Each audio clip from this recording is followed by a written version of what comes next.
presidente de Estados Unidos, Donald Trump, firmó un decreto que impone arancel a todas las importaciones de acero y aluminio de todos los países del mundo. Esto obviamente incluye México y Canadá. La presidenta Claudia Sheinbaum le pide a Estados Unidos hacer su parte en la lucha contra el narcotráfico. Comerciantes de todos los mercados de la Ciudad de México bloquean diferentes puntos de la capital, exigen la derogación de lineamientos de digitalización. En Guatemala, un camión con más de 60 personas a bordo cayó a un barranco luego de que el conductor perdió el control del vehículo. Hay por lo menos 54 muertos, entre ellos varios niños.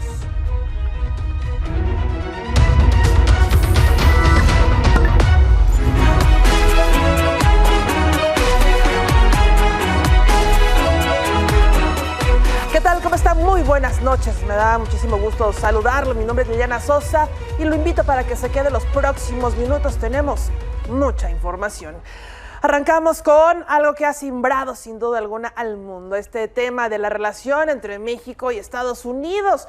Hace unos momentos el presidente justo del vecino país del norte, Donald Trump, firmó un decreto para que se le ponga un arancel del 25% a todas las importaciones de acero y aluminio de todos los países del mundo. Obviamente, se lo decía, esto incluye México y Canadá, principales importadores de ese país. Además, anunció que estará considerando imponer aranceles a automóviles, productos farmacéuticos y chips informáticos. Añadió que esto es un paso para que Estados Unidos sea rico de nuevo. It's a big deal. It's a big deal. This is the beginning of making America rich again.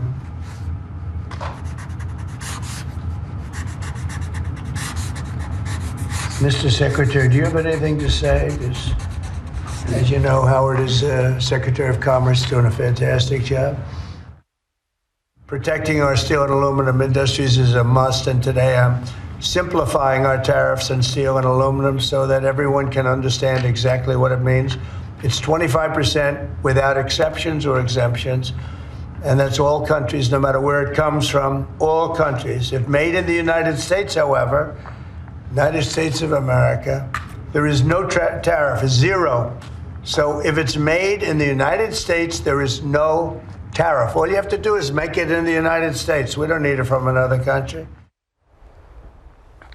Bueno, para platicar un poquito más sobre estos aranceles que ha impuesto Donald Trump, agradezco mucho que se dé esta comunicación con Ildefonso Guajardo, exsecretario de Economía. Sin duda una voz autorizadísima para poder platicar de esto. Le agradezco la atención. Buenas noches.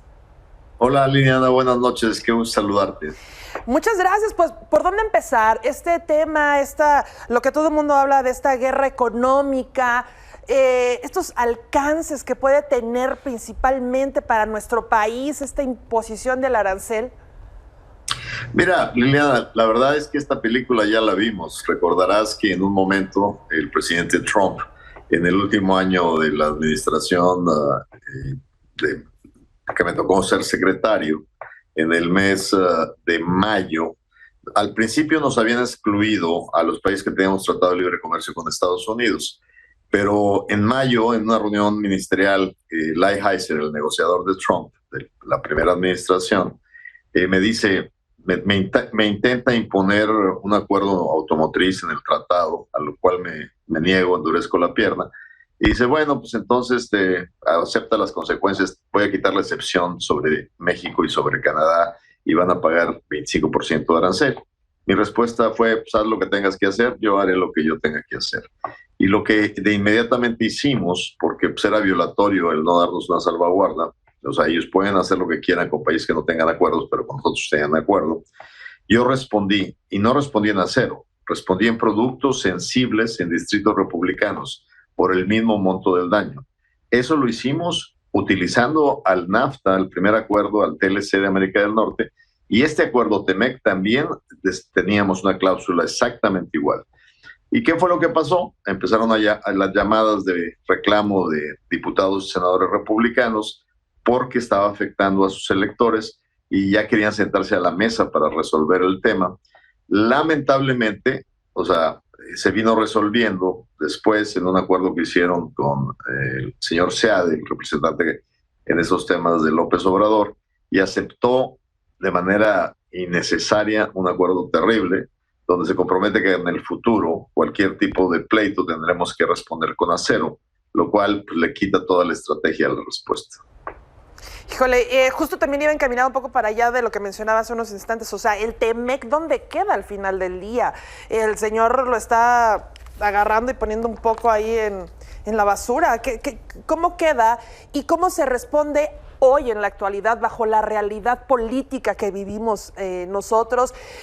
Se responde en solo. Ya la presidenta dijo, ok, hay que tener cabeza fría, pero ¿con qué estrategia se responde? ¿Solos, México, o en unidad? ¿Buscamos aliados como Canadá? Bueno, o sea, Canadá y México van a hacer prácticamente lo mismo, vamos a responder.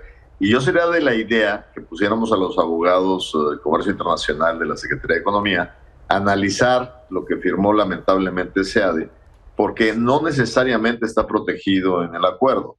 O sea, finalmente los acuerdos y sus instrumentos que lo acompañan son sancionados por los congresos y los senados, en el caso de México, de los 3 países. Entonces habría que buscarle, porque yo no necesariamente respondería con aranceles en acero, Ajá. No sería estratégico. Yo respondería con aranceles a cosas que directamente le pegan a los electores de Donald Trump. Claro. También esta medida, él dice, es para fortalecer la economía nacional, encaminados a la seguridad. La lectura que se le da podría ser esta o una medida, como usted ya lo conoce, de ejercer presión y al final doblegar a los países del mundo en esta ocasión, porque ya ni siquiera es nada más a sus aliados principales. No. Aquí fíjate que lamentablemente él cree en eso. O sea, viene de la edad de piedra este razonamiento, digo, perdón la ironía, pero Estados Unidos es grande y es fuerte por aquello que produce, que implica mentefactura, que implica innovación tecnológica. O sea, querer regresar a las fortalezas industriales de los años 50 en una economía innovadora como la norteamericana es como decir que en la edad cavernícola estábamos mejor. Creo que Donald Trump no entiende que lamentablemente el mundo cambia y en ese cambio hay que estar en la punta de la competencia. Volver al acero elemental tienen 2 problemas. No tienen la mano de obra que se necesita en ese tipo de trabajos rudos. Uh-huh. y ahora están corriendo aquellos que los hacen, que son los inmigrantes. Entonces, pues es realmente encarecerán las líneas de producción de una serie de áreas de competencia en Estados Unidos y lamentablemente pues el nivel de empleo que genera el acero es mínimo. O sea, digo, es importante, pero no es una industria que realmente esté fundada en mano de obra, sino está fundada fundamentalmente en inversión en capital. Entonces, la verdad es que por donde quiera que la veas, es una decisión envuelta en nacionalismo, pero que en los efectos reales es terrible para los Estados Unidos y los países aliados. Pues todavía no acabamos de digerir esta información, cuando también en el mismo momento habla sobre que martes, miércoles vendrán nuevos aranceles. Algo que también, si bien es cierto, no es nuevo, porque toda su campaña se la pasó hablando de ello. ¿Qué se podría prever para esta misma semana incluso? Fíjate que esto lo vengo yo desde que ganó la elección, lo he alertado. Uh-huh. Desde que estábamos negociando el acuerdo, estaba abierto la posibilidad que establecieran aranceles al sector automotriz para el resto del mundo. En este caso, no, obviamente, un auto hecho bajo las nuevas reglas de origen del tratado, uh-huh. Es un auto de Norteamérica con 75% de contenido de Estados Unidos, Canadá y México. No se aplicaría para México. Sería idiota aplicarlo porque se lo estaría aplicando a sus propias empresas. Pero en este caso sí hay que estar prevenidos, porque no todos los autos hechos en México que se exportan a Estados Unidos han logrado cumplir ya con las nuevas reglas de integración. Algunos exportan bajo la protección de lo que se llama tarifa de nación más favorecida, pagando solo un 2.5% para entrar al mercado norteamericano. Eso es lo que pagan los autos europeos, eso es lo que pagan los autos coreanos, eso es lo que pagan los autos japoneses para entrar al mercado americano. Además de que estos países y empresas producen en Estados Unidos pero si quieren mandar algunos modelos de afuera, pagan el 2.5. En el acuerdo que negociamos, establecí yo qué pasa si Estados Unidos pone un arancel global. Yo quiero que mis autos sigan entrando con el 2.5. Y llegamos a un acuerdo en unas cartas complementarias aprobadas por el Congreso norteamericano y por el Senado mexicano, con un colchón bastante amplio para poderles exportar autos, cumpliendo con la regla de origen del primer tratado, del TLC, del NAFTA original, y solo pagando el 2.5 por no cumplir con las nuevas reglas, pero en mucho mejor ventaja que el resto del mundo. Así es que espero que cumplan lo que negociaron con nosotros. Usted lo espera, pero en los hechos, ¿lo cree factible? Pues, a ver, en algún momento tienes que hacer valer lo que negociaste. ¿Qué significa que no lo hagan valer? ¿Qué significa que el famoso gran negociador Donald Trump negoció mal? Claro. Que un par de negociadores mexicanos que le ganaron la negociación, pues sería ridículo, ¿no? Él dice que él es el rey de la negociación. Bueno, pues si fue el rey de la negociación, quiere decir que negoció un buen acuerdo. Si ahora no está de acuerdo con lo que él mismo negoció, pues tiene un problema también muy serio, porque aunque quiera imponerse sobre el resto del mundo, pues el resto del mundo tiene que, al menos su palabra tiene que tener credibilidad. Si te sientas con alguien que no respeta su palabra, pues no puede aspirar a ser un líder global. Y el de Alfonso Guajardo, el secretario de Economía, le agradezco muchísimo estos minutos. Siempre un placer hablar con usted. Gracias por la invitación. Buenas noches. Muy buenas noches.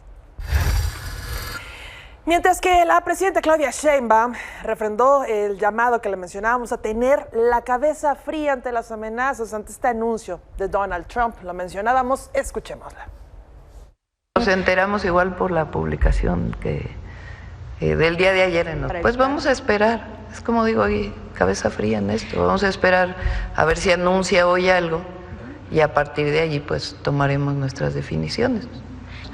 Lo que nosotros queremos es que haya colaboración y coordinación, sin subordinación y sometimiento, como lo hemos dicho en múltiples ocasiones.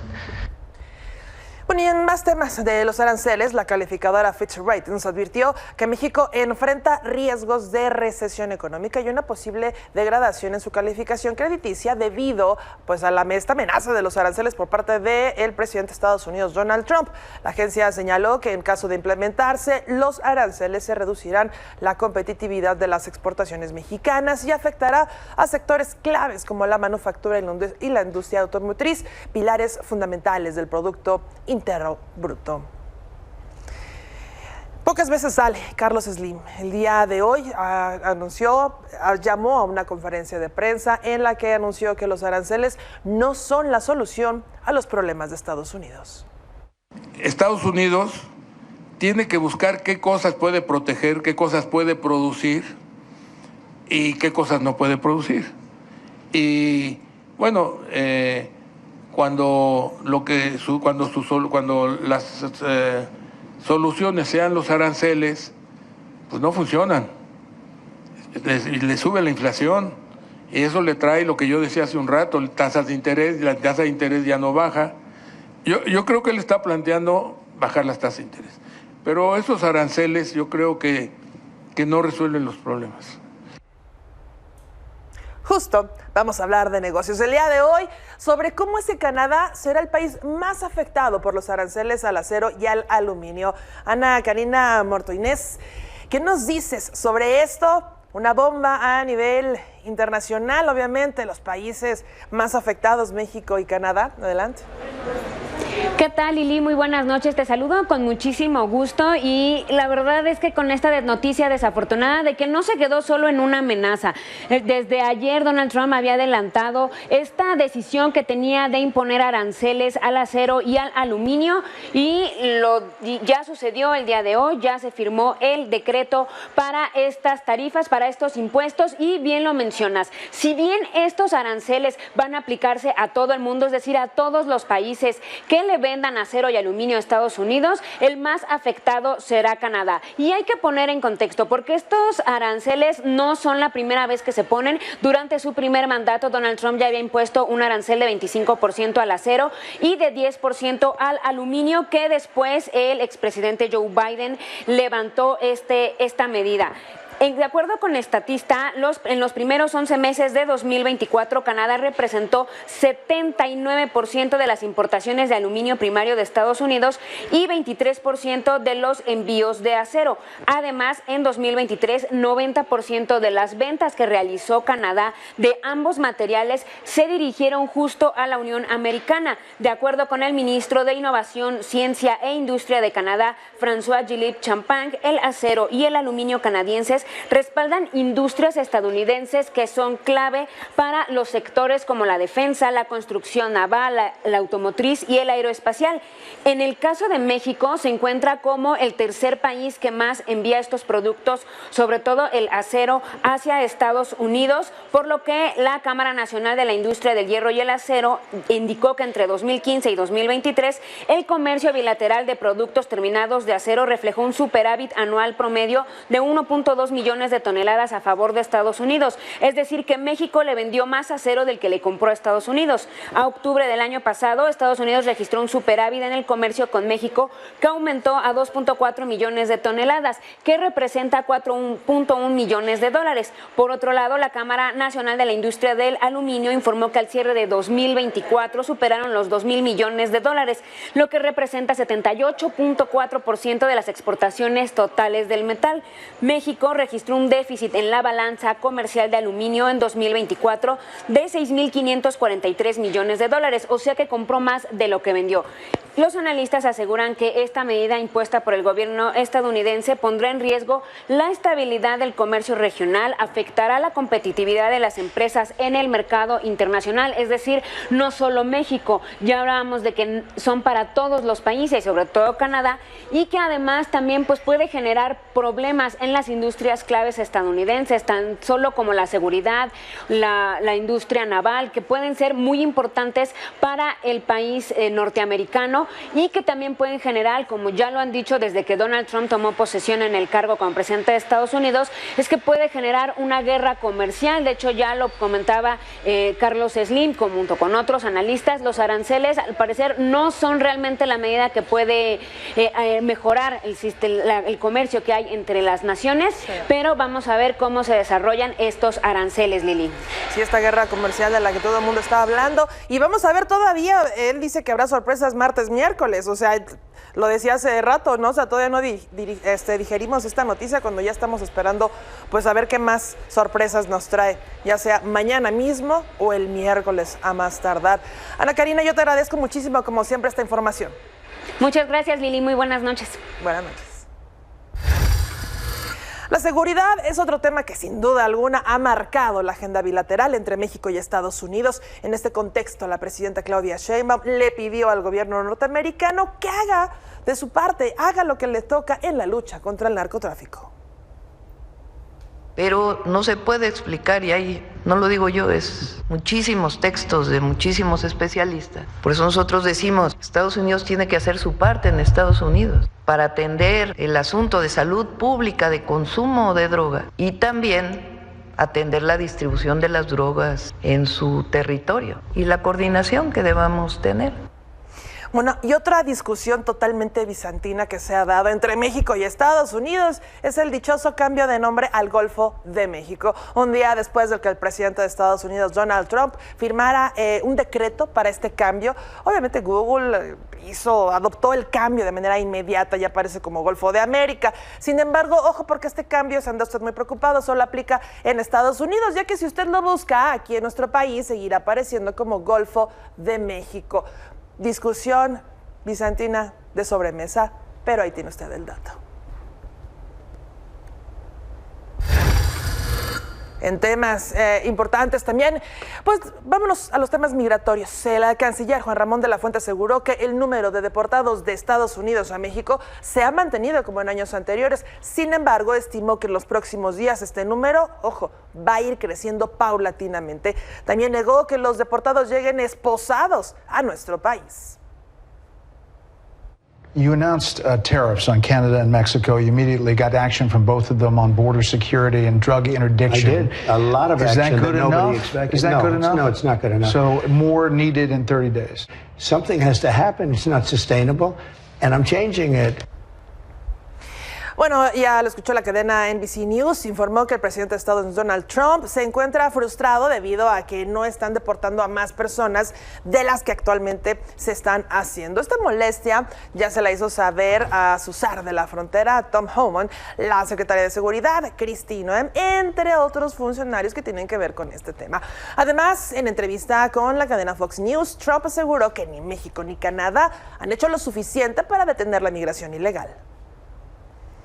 En California, el gobernador Gavin Newsom firmó leyes que reservan $250 millones para proteger al estado de las políticas migratorias de Donald Trump y también defender a migrantes que viven en el estado. Entre las leyes firmadas se encuentra una que asigna $25 millones para que el Departamento de Justicia local tenga recursos para enfrentar batallas legales en contra del gobierno federal. Otra reserva de $25 millones es para que grupos legales defiendan a migrantes de posibles deportaciones.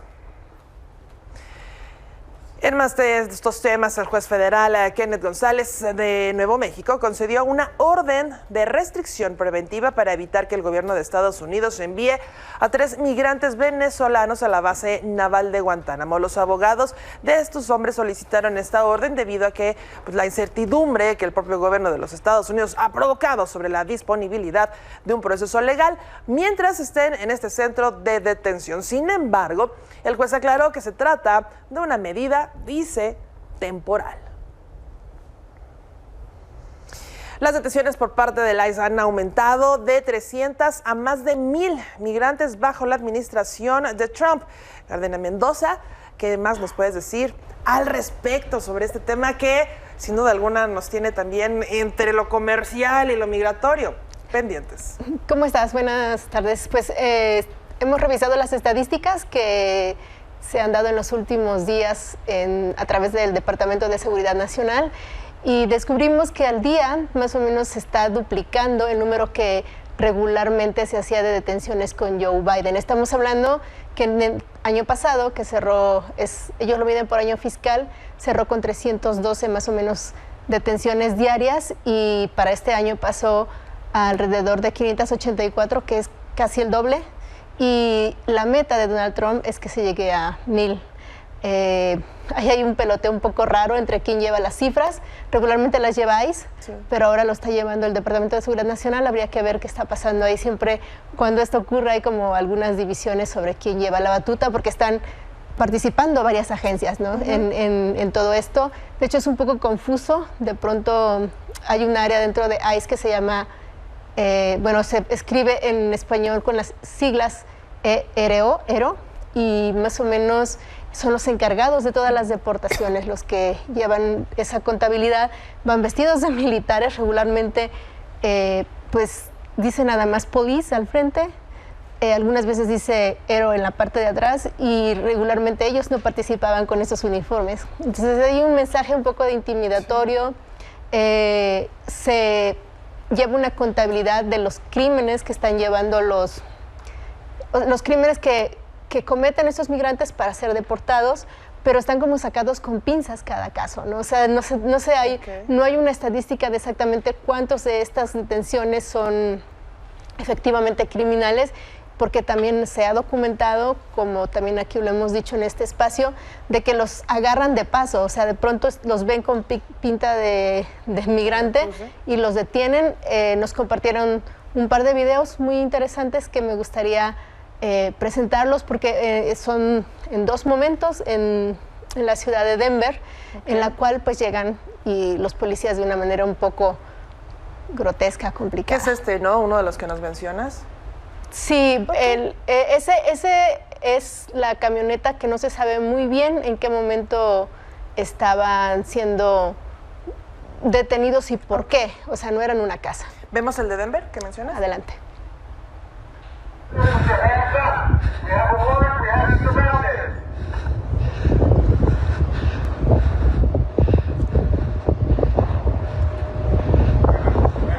I live in here. I live in here. Okay. Where the police are?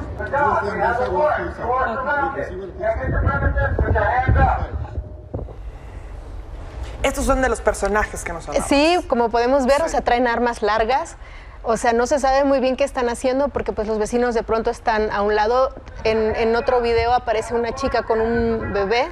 Están con el altavoz, como puedes ver, y es como muy impresionante la manera en que ellos se acercan a los vecinos que no saben muy bien qué pasa. Mira, ella está... La del bebé está sentada, ¿no? Dices también.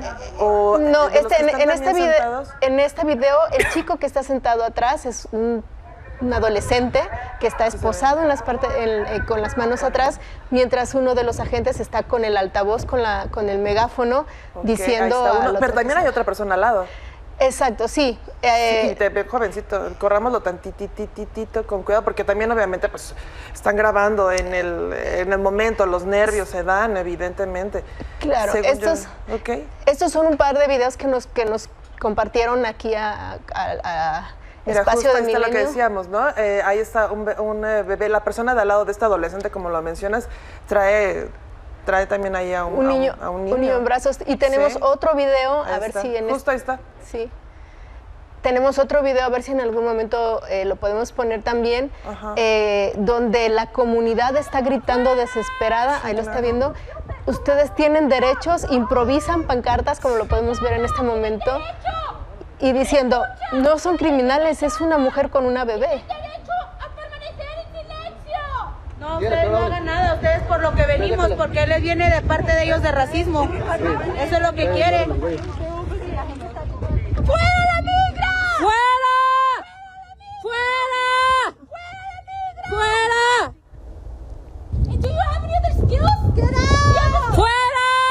You guys have no skill set, so we have to take this job, you know? ¡Callada! ¡Tienen derecho! ¡Si me escucha! ¡Quédese callada! ¡Tienen derecho a permanecer en silencio! No, ustedes no hagan nada, ustedes por lo que venimos, porque les viene de parte de ellos de racismo. Eso es lo que quieren. ¡Fuera, migra! ¡Fuera! ¡Fuera! ¡Fuera! Pues el miedo y los deseos de ayudar también, ¿no? O sea... Efectivamente, hay una gran campaña por parte de los activistas actualmente para que capacitar a todos los que sean detenidos de que no los hagan decir cosas que no tienen que decir o que les hagan firmar lo que no quieren firmar, ¿no? Que generalmente su deportación pues inmediata. Se está hablando de que el número de deportaciones ya es del 65% de los detenidos, que es un número pues que suena a que no han llevado todo el debido proceso, porque si lo hubieran llevado se lleva meses en poder documentar que todo esto está pasando, pero pues hay un discurso político al que responder. Se está complicando muchísimo y lo que viene enseguida es como una serie de marchas, micromarchas en las diferentes ciudades. También ya hay denuncias de que se están infiltrando gentes que provocadores.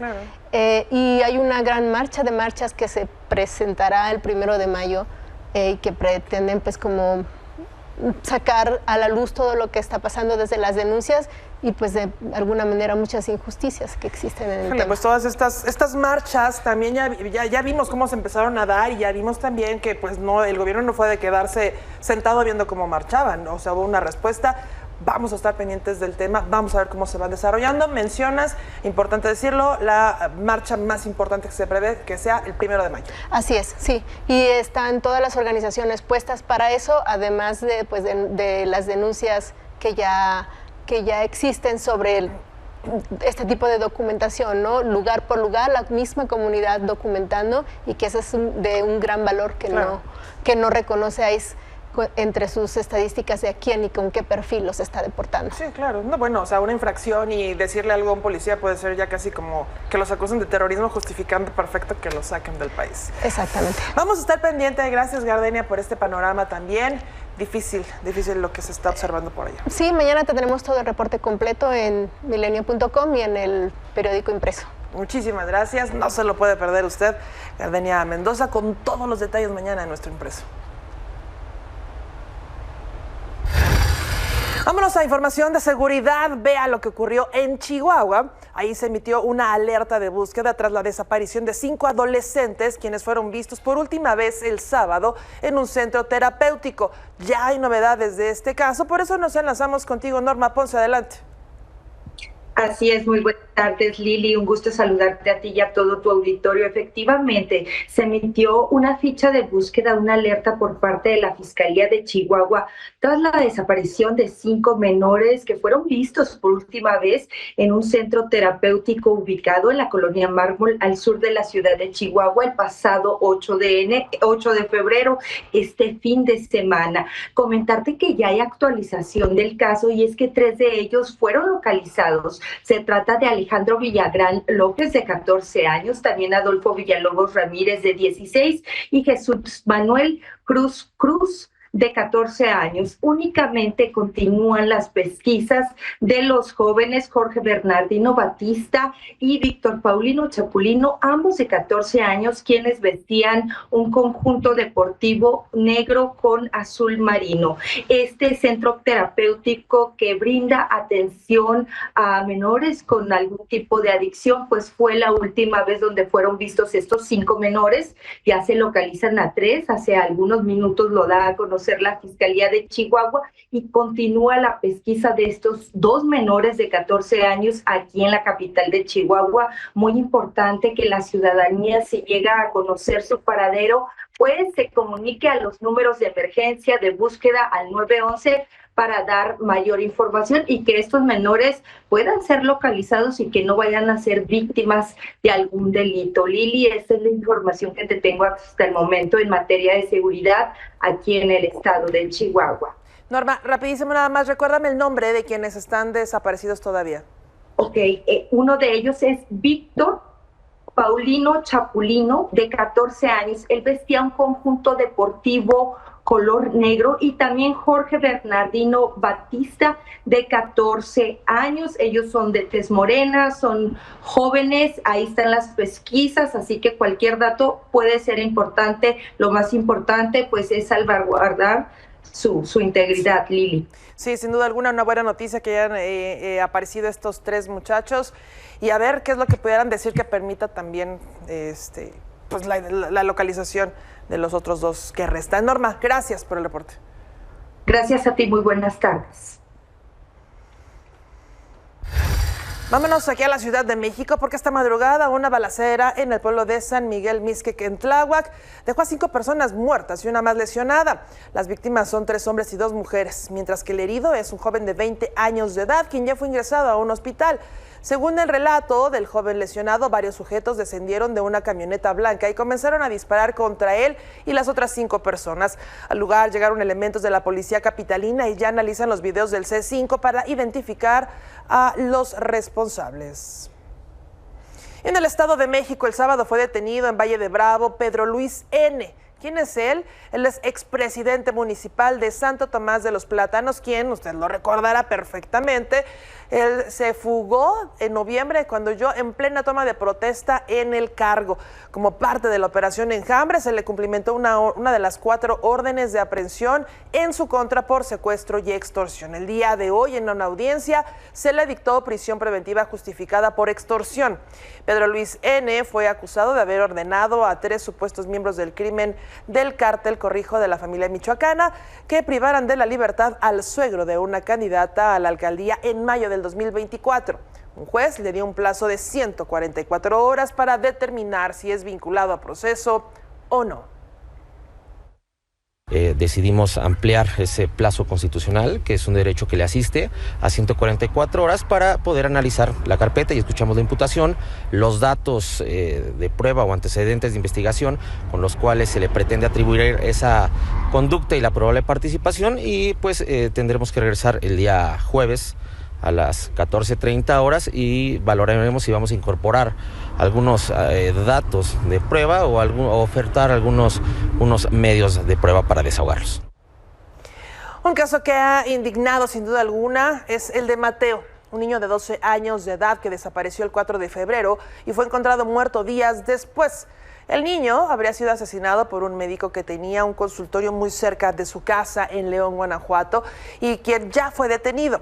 El día de hoy, con globos blancos y aplausos, Mateo fue despedido por amigos, familiares y vecinos, quienes fueron también vestidos de blanco, llevando fotos de Mateo para recordarlo. Exigen obviamente justicia y que este crimen no quede impune. ¡Vamos por Mateo!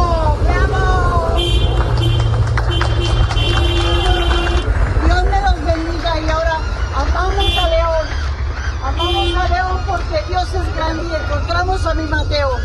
Y vamos a seguir en pie de lucha buscando más criaturas. Agua.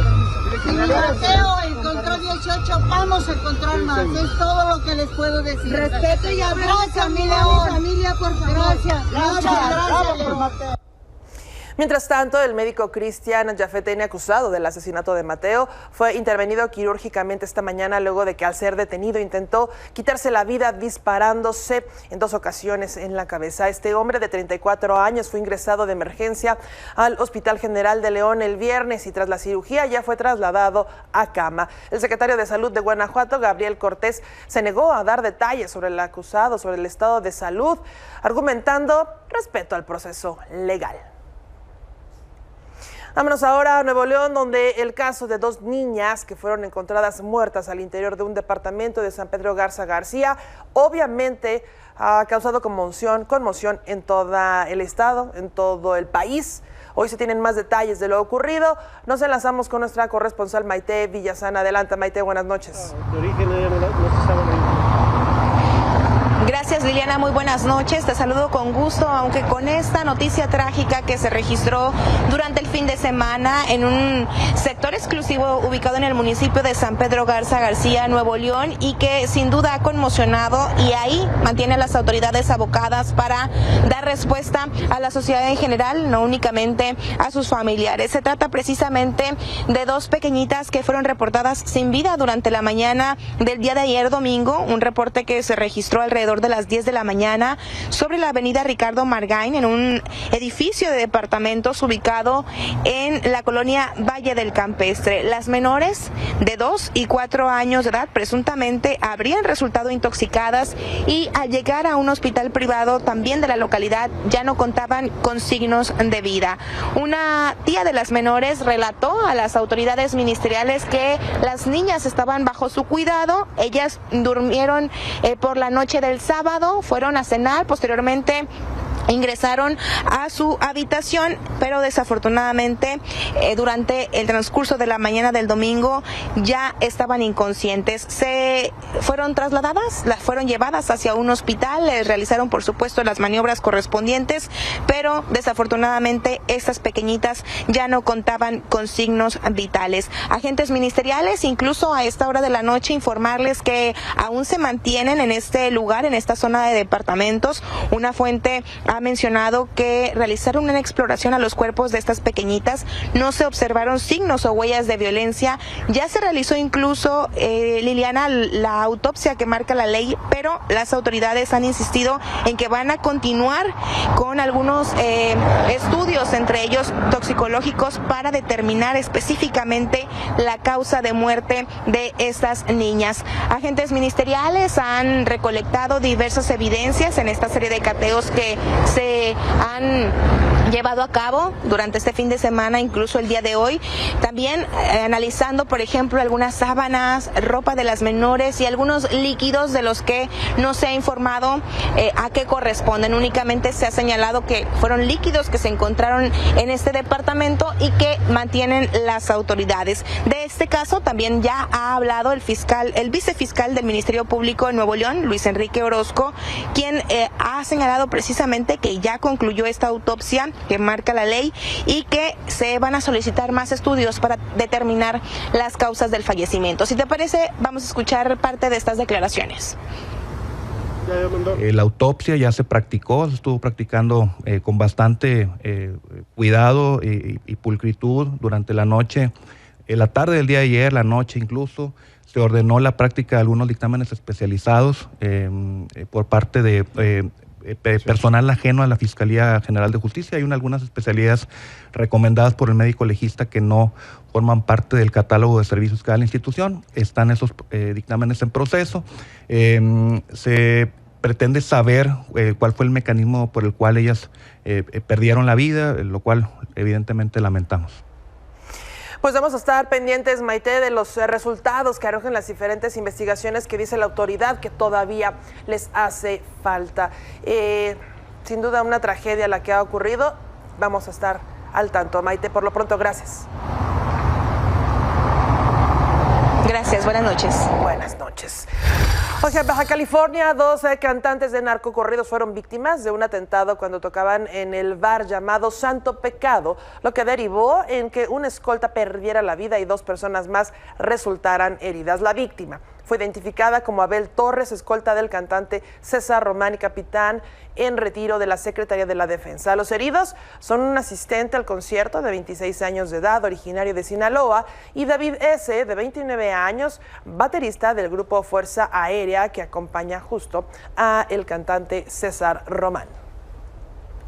En Sinaloa, a la madrugada del sábado, fuerzas federales arrestaron a Mauro N., alias Jando, señalado como operador de la célula de los Chapitos, hijos de Joaquín Guzmán, el Chapo Guzmán, el ex líder del cártel de Sinaloa. Este sujeto ha sido identificado como un hombre de confianza de Iván Archibaldo Guzmán Salazar, el Chapito. Es piloto aviador y las autoridades le atribuyen los ataques con explosivos ocurridos en Vasco Gil y Tamazula, Durango, ocurridos el 28 de octubre y 6 de noviembre del año pasado.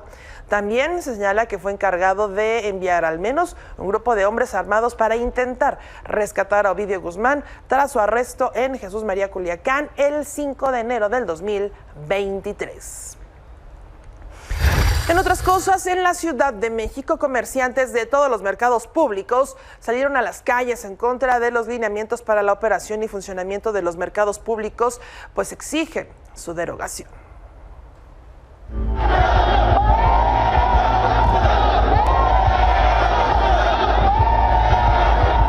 A la Secretaría se le estuvo insistiendo, nos dio mesas de diálogo, las mismas que no obtuvimos respuesta positiva, por eso la manifestación.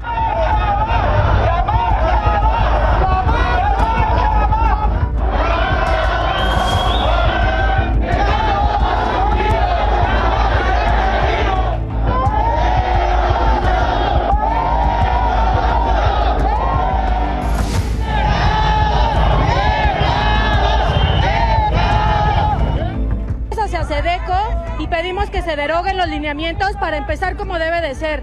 Primero regularizar a todos los mercados porque tienen muchos problemas. Después ya una digitalización. No estamos negados a que pase esta situación, pero sí primero tienen que regularizarnos.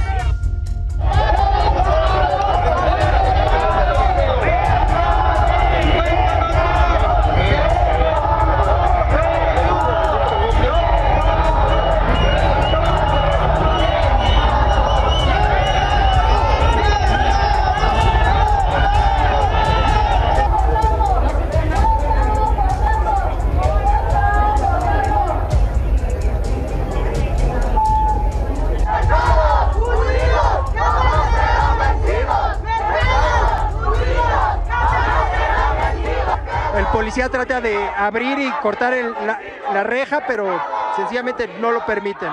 Ya le está diciendo que mejor se vayan y que sigan su camino hasta la estación Etiopía para que puedan seguir su camino porque sencillamente pues ya han cerrado estas instalaciones. Bueno, ¿y la gente qué culpa tiene? ¿Tenía que bajarse ahí? Pero en medio de las protestas de los comerciantes contra estos lineamientos, la propia secretaria de Desarrollo Económico publicó una imagen con los beneficios que tendrán estos lineamientos, lo que están quejándose los comerciantes. En la imagen se puede ver que dice que con estos nuevos lineamientos se terminarán los coyotes, se acabaron los moches y que la espera para los trámites se terminó junto con el papeleo. Sin embargo, una de las principales preocupaciones de los locatarios, usted sabe perfectamente bien que pues, los locatarios muchas veces heredan sus puestos a algún familiar y con esta digitalización ellos aseguran que esto ya no se estaría permitiendo y es en lo que están principalmente en contra. Al menos 54 personas murieron, disculpe, luego de que un camión de pasajeros se volcara en la ciudad de Guatemala. Esto ocurrió cuando el vehículo circulaba sobre la calzada La Paz, en la zona baja del puente Belice, aparentemente a alta velocidad, lo que provocó que el conductor perdiera el control sin poder frenar y chocara con 2 vehículos para después caer a un barranco. Los servicios de emergencia y rescatistas acudieron a la zona justo para rescatar a 10 sobrevivientes y los cuerpos de las personas fallecidas. Entre estas personas se encuentran menores de edad.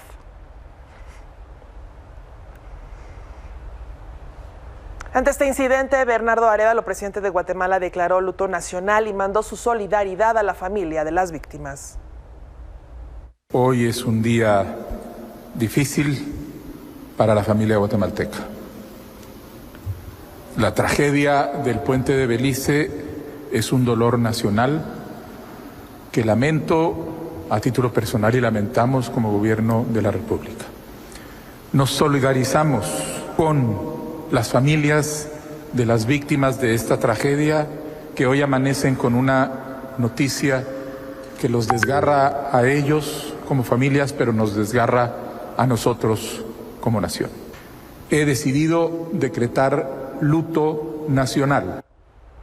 Terrible tragedia que ha ocurrido. Hacemos una pausa. Regresamos con más.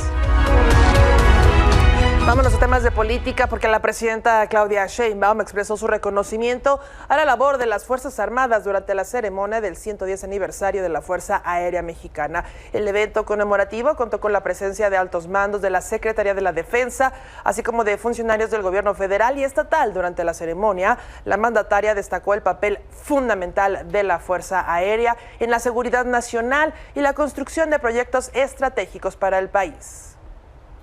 México está orgulloso de cada una y de cada uno de ustedes.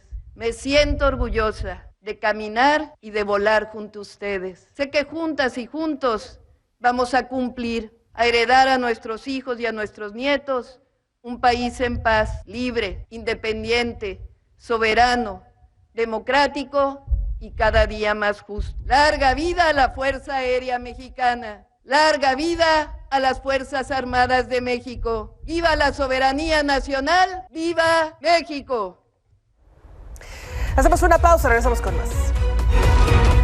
Vámonos a temas de la elección judicial, porque el Tribunal Electoral del Poder Judicial le pidió a la ministra presidenta de la Suprema Corte, Norma Piña, y a los ministros Alfredo Gutiérrez Ortiz Mena y Jorge Pardo Rebolledo y Javier Lainez, pues excusarse de votar sobre suspensiones contra la elección judicial por haberse manifestado públicamente en contra de la reforma.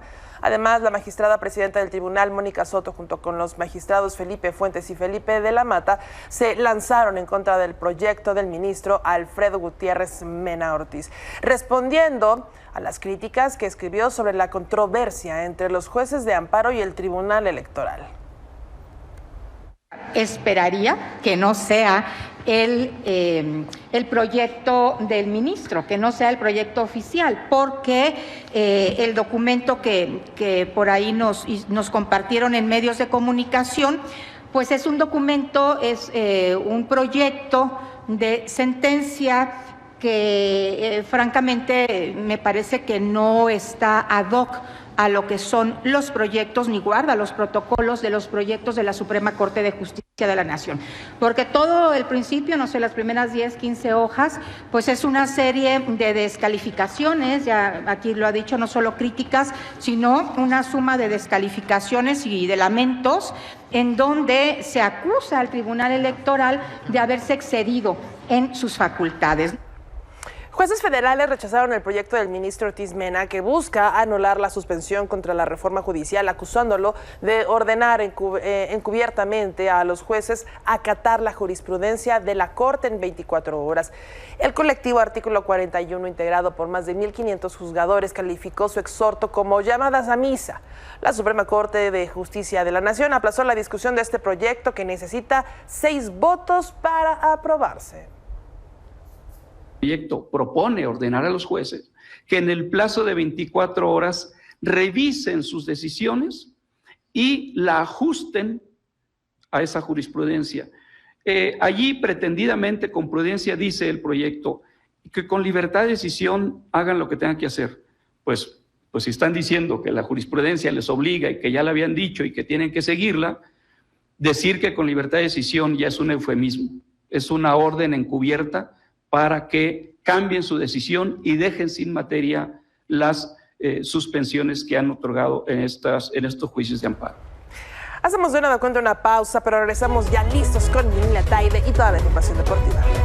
Ya está aquí con nosotros Minelia Taide con todos los deportes. ¿Cómo estás? Un placer, Lili, compartir este espacio contigo y bueno, platicando de todo lo que nos trajo ya después el Super Bowl, ¿no? Recordemos que ayer los Eagles se coronaron al vencer a los Jefes de Kansas City y que les impidieron, por supuesto, ese tricampeonato que solamente tienen las Águilas del América. Por cierto, tú que eres americanista, recordando ese pequeño detalle. Y bueno, justamente hay que mencionar o hay que hablar de qué pasa un día después justamente de conseguir el Vince Lombardi para los Eagles. Pues simplemente viene la tradicional visita del MVP justamente al parque de Disney. En este caso pues le toca a Jalen Hurts, el quarterback justamente de los Eagles, que visitó las instalaciones de Disney. Ella es una tradición, Lili, hay que mencionarlo. Vamos a ver en un momento más justo las imágenes, porque recordemos que bueno, Jalen completó 17, obviamente, de 22 pases para 221 yardas y 2 touchdowns, y corrió para 72 yardas y un touchdown en la victoria 40-22 sobre Patrick Mahomes y los Jefes de Kansas City. Y ahí vemos ahora sí este tradicional desfile del MVP de Jalen Hurts ahí en el parque de Disney. Te digo, ya se ha vuelto tradicional este desfile de Main Street al día siguiente justamente de la victoria. Y bueno, la costumbre inició en 1987 con la visita de Phil Simms, mariscal de campo de los New York Giants. Así la situación de lo que ocurre un día después. Y recordemos que todavía falta el desfile de los Eagles por Filadelfia, por las calles, con su afición. Este será el 14 de febrero, todavía no tiene ruta, todavía no tiene hora, pero bueno, hay que esperarlo y seguramente en las próximas horas ya tendremos algunos detalles de cómo va a celebrar justamente los Eagles con sus aficionados, porque pues las apuestas, aunque poquito, estaban inclinadas un poco más hacia lo que pudiera ser los Jefes de Kansas City y conseguir lo que nadie había hecho justamente ya en la era del Super Bowl, pero ahí tenemos estas imágenes del MVP. Ahí está, tanto que hablar todavía del Super Bowl, pero las Águilas presentes hasta en el tanto, y hay tantas cosas. Mira, muchas gracias, pero sobre todo gracias a usted. Quédese en la programación de Milenio Televisión.